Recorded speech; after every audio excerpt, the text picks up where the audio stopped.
আজকে আমি আপনাদের মাটন কারি করে দেখাবো। এখানে আমি টক দই দিলাম, সামান্য নুন দিলাম, দিয়ে এটাকে ম্যারিনেট করতে 1.5 ঘন্টা দেব। ভালো করে মিশিয়ে নিলাম, এবারে ঢেকে রেখে দিলাম। 1.5 ঘন্টা পরে ফিরে আসলাম। কড়াইতে তেল দিলাম, শুকনো লঙ্কা দিলাম, গোটা গরম মশলা, তেজপাতা দিলাম। এবারে কুচানো পেঁয়াজ দিচ্ছি। গ্যাসের ফ্লেমটা মিডিয়ামে রেখে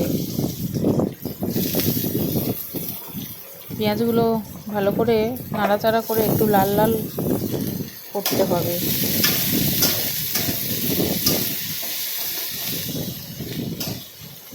লাল লাল হয়ে এসেছে।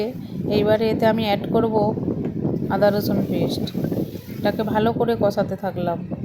কাঁচা লঙ্কা দিলাম, এবার টমেটো দিলাম, দিয়ে এটাকেও বেশ ভালো করে কষাতে হবে। টমেটো একটু গলা গলা হয়ে গেলে এতে আমি এইবারে নুন অ্যাড করলাম, এবার হলুদ অ্যাড করলাম, শুকনো লঙ্কা গুঁড়ো অ্যাড করলাম, ভালো করে কষাতে থাকলাম।